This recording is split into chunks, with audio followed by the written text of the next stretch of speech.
Business and Economic Literature Review of the Industry. In 1946, the telecommunication industry in Malaysia started with the establishment of Jabatan Telekom Malaysia. The name has been changed to Syarikat Telekom in 1984, and finally, Syarikat Telekom Malaysia has been renamed to Telekom Malaysia Berhad in 1990.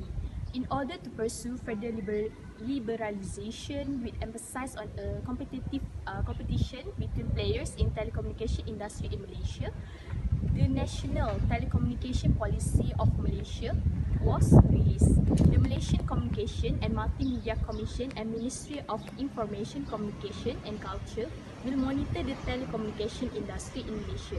Since there are many producers in the industry that provide similar product with differ in certain aspects such as marketing strategy, the telecommunication industry in Malaysia is characterized under monopolistic. So we proceed with the technology industry. In 1994, Malaysia have been established the National Information Technology Council, which is an ITC, to become the primary advisor of the government for the ICT matters.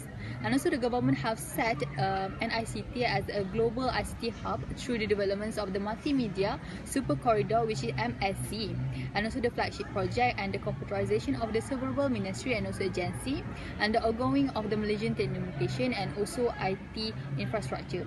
So it also have been a few changes in overall structure within the ICT industry, such as the transition of the traditional computer to the smaller ICT device, and it also have been increasing the amount of real-time interaction in the multimedia content. So it's supported by the mobile technology and a rising of the cloud computing. So big data analytic and also software as a services, which is SaaS, and also social media application and also internet things. Okay, so now we talk about the company backgrounds of DIGI Telecommunication.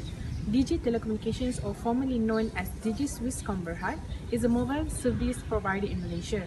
So DIGI has begun its operation since May 1995 and known as the first digital mobile communication service in Malaysia. DIGI Berhad also have been listed in Bursa Malaysia Securities Berhad under the Infrastructure Category Act, and is part of the global telecommunication provider, which is Telenor Group.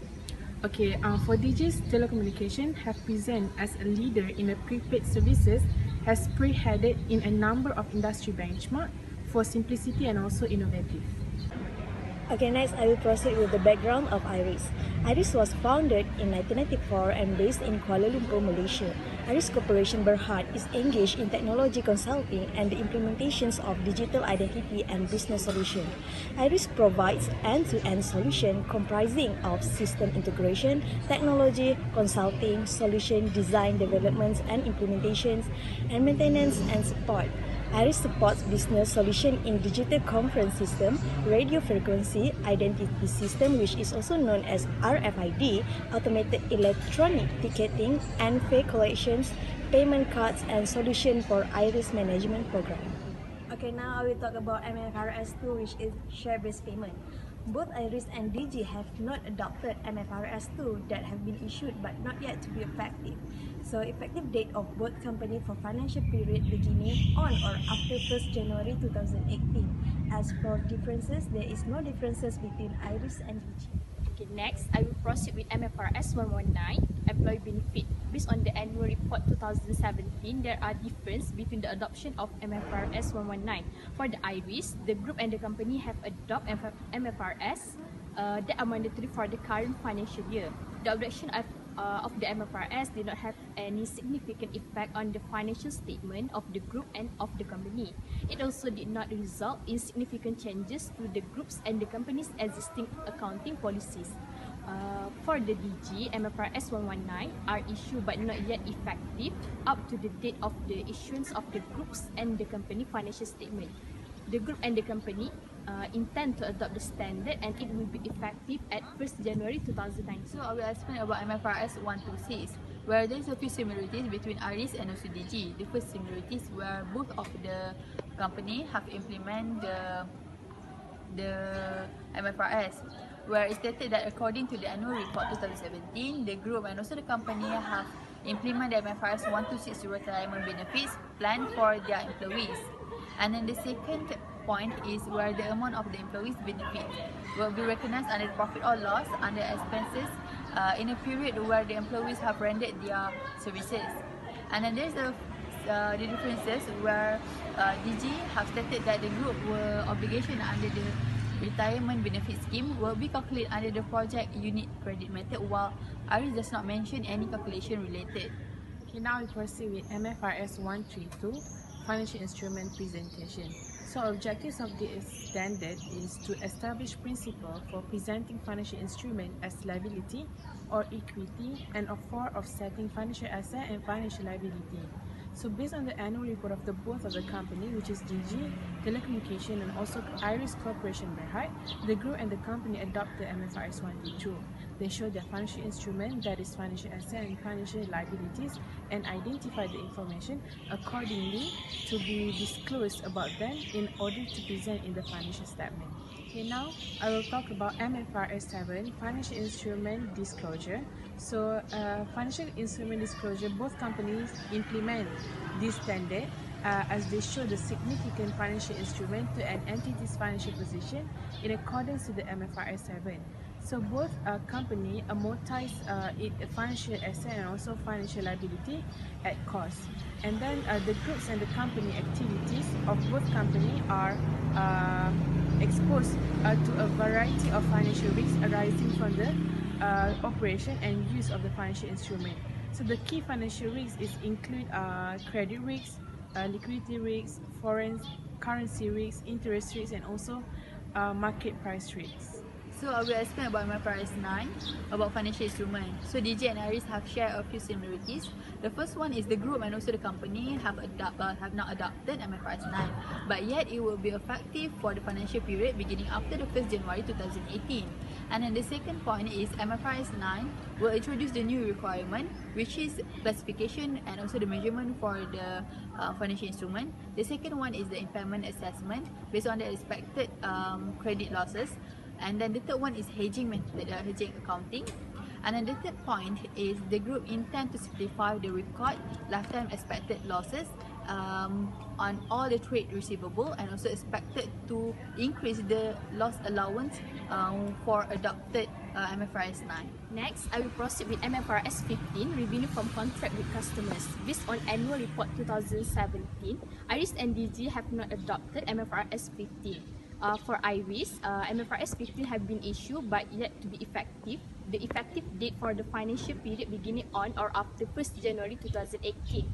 For DIGI, the standard become effective for annual periods beginning on or after 1st January 2018. The group intends to adopt the standard using modified retrospective approach. This means that the contracts that are still ongoing as at 1st January 2018. This means that contracts that are still ongoing as at 1st January 2018 will be accounted for as if they had been recognized in accordance with MFRS 15 at the commencement of the contract. The cumulative impact arising from the adoption will be recognized in retained earnings as at 1st January 2018, and comparative will not be restated. Next, for DIGI and IRIS, leases that transfer substantially all the risks and rewards incidentally to ownership to the group is classified as a finance lease, while all other leases where a significant portion of risks and rewards of ownerships are retained by the lessor are classified as operating lease. As for differences, all leases of IRIS will be brought onto its statements of financial position for short-term and low-value asset leases, while for DIGI, it requires lessees to account for all leases under a single balance sheet model, similar to the accounting for finance leases under MFRS 117.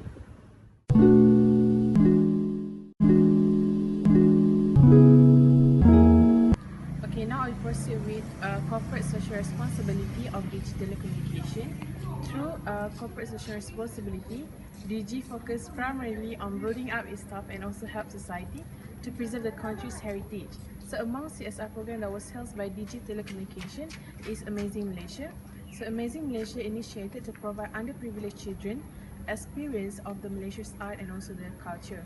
Besides, it also conducted cyber-safe digital citizen camp to spread the positive use of the internet. Next, I will proceed with the CSR of IRIS corporations. Iris Corporation Berhad, through its sport and recreational club, spent a memorable day with orphans at Rumah Anak Yatim, which is YTIN in Kampung Manggis, Banting, as part of the company's CSR commitment to uplift the underprivileged. Additionally, contribution in cash and kind amounting to 24,440 and accumulated over a fortnight were handed over to the orphanage to supplement their ongoing programs. Activities specially organized by IRIS included one-day adoptions, pre-Ramadan treats, and entertainment activities. There was also a stage performance by the orphans in recuperations. Some of IRIS other CSR program benefiting society and environments include support for the national athletes, national cooperative athletes, and various reforestation programs by Global Environment Center. I will proceed with environmental issues. Telecommunication market in Malaysia continuously to be very competitive. DIGI operates in a market highly challenged by constant price competition from existing and new operators in the industry. There are also increased competition from a variety of technology and digital service providers as consumer behavior and expectation evolve. Failure to respond to this dynamic and drive change to meet consumer evolving demand will impact DIGI's service offering, key revenue stream and position in the market. So the next is environmental issues facing by the IRIS.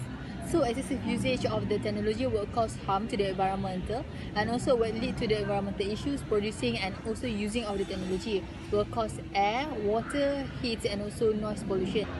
So the non-renewable resources also will be affected, for example metal that have been used for the technology and also coal that have been consumed to generate the electricity to use for the technology.